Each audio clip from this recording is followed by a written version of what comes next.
Good afternoon, students. This is your faculty Neha. Today we will be starting with the fourth chapter of the civics, and the name of the chapter is the union government, the state government, and the judiciary. So let's go ahead and see what we will be learning in today's module. Now on the screen you can see the topics which we will be learning in today's module, and those are the Union of India, Union Legislature, the powers and functions of the Parliament, and the Union Executive. Dear students, before getting started with today's class, I just wanted to let you know that the Union of India consists of 29 states and 6 union territories. The union government is called the central government. The central government has three organs. Those are legislature, executive, and judiciary. As I told you in the previous class, legislature means the function of this organ is to make laws. Beside it checks the executive. What does executive do? This organ implements the laws through the administration. And what does the judiciary do? This organ gives judgment. You might have seen the judge, right? So the judiciary work is to give the judgment. The union legislature. Kids, the union legislature is called the parliament. And what do they do in the parliament? The Parliament of India, they consist of the President of India and the two houses. And the name of the houses are Lok Sabha and Rajya Sabha. The session of the parliament are held in the Parliament House at New Delhi. And what they do over here is the members of the parliament discuss on the various issues and make laws which are applicable to the whole of India, okay?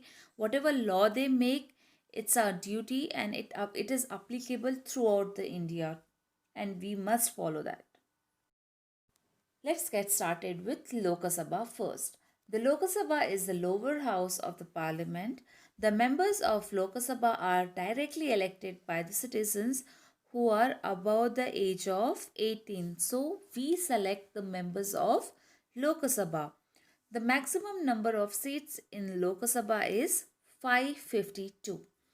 Students, the Lok Sabha members are elected for the term of 5 years. Now you might think, okay, what are the qualifications to become a member of Lok Sabha? So to become a member of Lok Sabha, one should be a citizen of India. They must be at least 25 years of age, okay? So 25 years or about 25 years, you can apply it for the Lok Sabha. They should not have been sentenced to imprisonment, okay? We should not be involved in any kind of crime or any kind of you can say the wrong things or the wrong work. Lok Sabha Speaker. Students, the members of Lok Sabha elect one among themselves as Speaker. The power and functions of the Speaker are deciding the matters that needs to be discussed in the House, maintaining the discipline and dignity of the House, and conducting the discussion in a proper manner and taking decisions. You might have seen in the news, if you have seen any of the session of the Lok Sabha, there will be lot of noise. So what does the speaker do? Speaker makes sure that whatever the members of the parliament wants to say, let them say it in a proper way. He makes sure there is certain the dignity and the decorum to be maintained. Students, on the screen right now you are seeing the present speaker of Lok Sabha, and the name of the speaker is Om Birla. He is the present speaker right now. Now let's learn about Rajya Sabha. Kids, Rajya Sabha is the upper house of the parliament. The maximum number of seats in Rajya Sabha is 250. The members are not directly elected by the citizens. We don't elect them. Citizens don't elect them, okay? The 238 members are elected by the members of state assemblies. and the remaining 12 members are nominated by the President of India. Members of Rajya Sabha. To become a member of Rajya Sabha, one must be less than 30 years of age.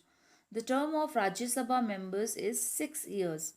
The Vice President of India is the chairman of Rajya Sabha.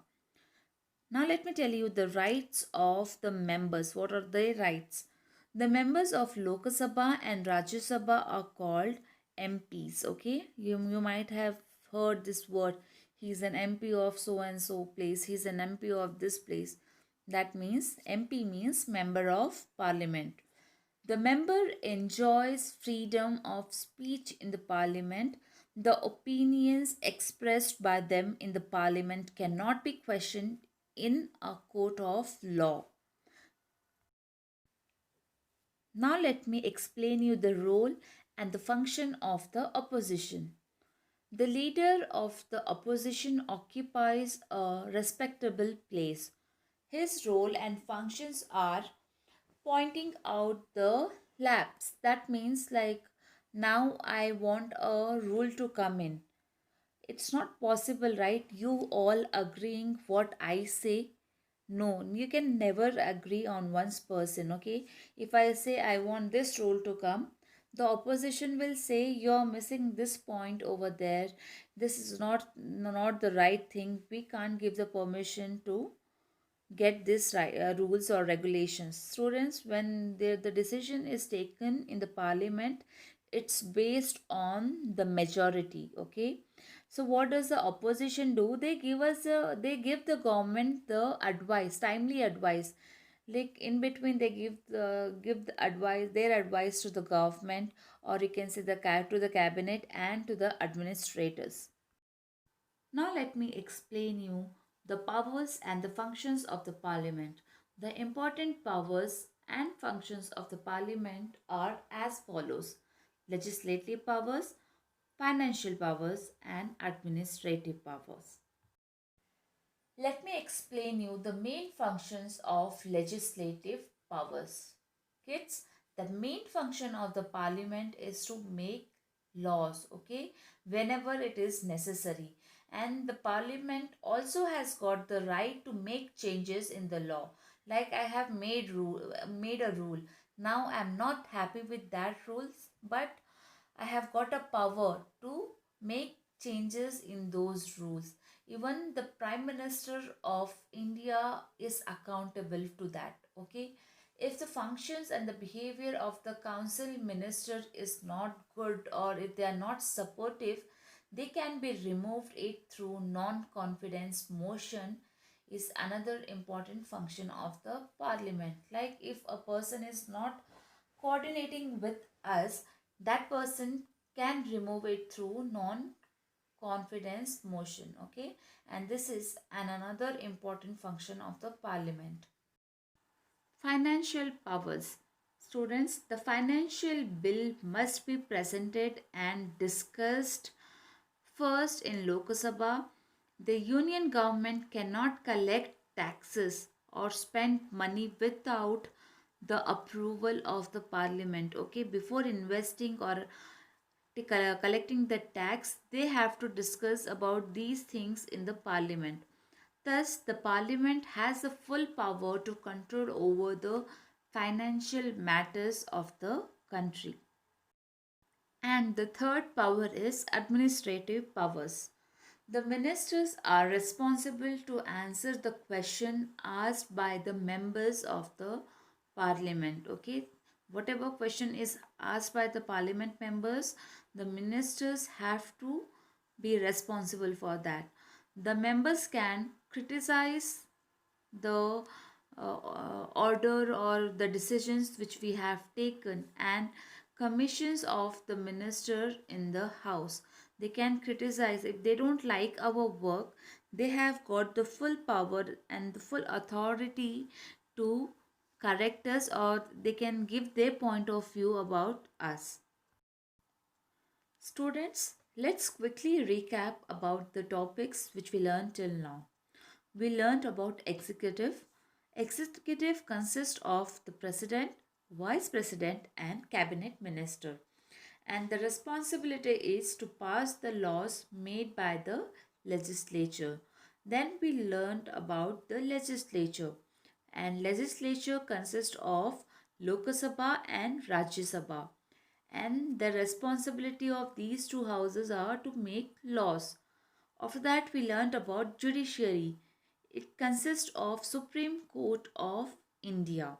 Responsibilities of judiciary is to solve the conflicts between executive and legislature and other public related matters or conflicts. Students, kindly copy the chart which you are seeing on the screen right now. This might help you to recall the previous things which you have learned. The Union Executive. The Union Executive is composed of the President, Prime Minister, and the Council Minister. The President of India. The President is the head of the country. As you know, he is the head of the Indian Republic. He is called as the first citizens of the country. His official residence is at Rashtrapati Bhavan, New Delhi. The elected members of both the houses of the parliament and the members of legislative assembly of all states are elected by the President of India. A person must have completed 35 years of age to become the President of India. He must have all the qualifications necessary to become a member of Lok Sabha. What are the qualifications of to become a member of Lok Sabha? I have explained you earlier. Okay, if you want, you can just go back in the video and just go through that once again. And his term will be, once you become the president, your term will be of 5 years.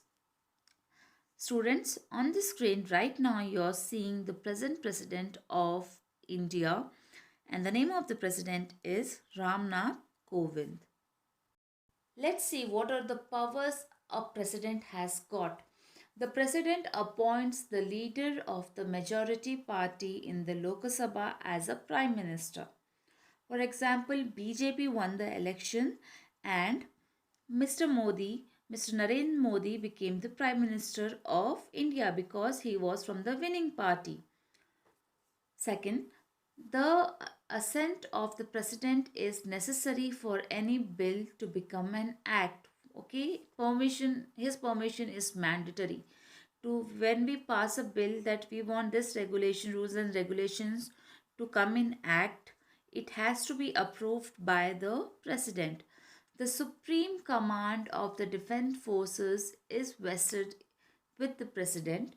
He has the power to declare war or peace. It depends on him whether the president wants to. For example, if a president wants to fight with Pakistan, the choice is of president. If he want, he can declare a war, but he has a choice to make peace as well. These both the things depend on him. The president has the power to appoint the judge of Supreme Court and High Court. He has the power to grant pardon or confirm the punishment. Okay, if he found someone guilty, he has got total authority to just excuse him or to give him the punishment. Now let's see what is the role of vice president. The members of both the houses of the parliament are elected by the vice president. The vice president must be above or over 35 years of age and should have all the qualifications that are required to become a president. His term of office is 5 years. Okay, again, even he will be there for 5 years. He is the chairman of Rajya Sabha. He will discharge the functions of the president during the absence of the president. That means if at certain time if the president is not available, he will be in charge of the works which the president took care of. Okay, if a president is absent, In his absence, a vice president will make sure the works which is allotted by the president it's done without any interruptions. Now let's study the importance of Prime Minister. Students, Prime Minister plays an important role in the parliamentary system of the government. He has the prime responsibility of protecting the national security. The powers and the functions of a Prime Minister are: he is the leader of Lok Sabha. He allocates the portfolios of the ministers. He has the power to reshuffle the cabinet. He has the power to recommend the appointments of the ministers in the various departments of the president. He has the power to recommend the removal of the ministers to the president. Let's know the magnificent structures such as the Parliament House, Rashtrapati Bhavan, and others in New Delhi were built during the British period. The construction of Rashtrapati Bhavan, which has 340 chambers, was completed in 1929. And that's all for today's module. Thank you very much for paying attention. Students, before logging off, don't forget to mention your name and class in the comment section below. Thank you once again. Have a nice day.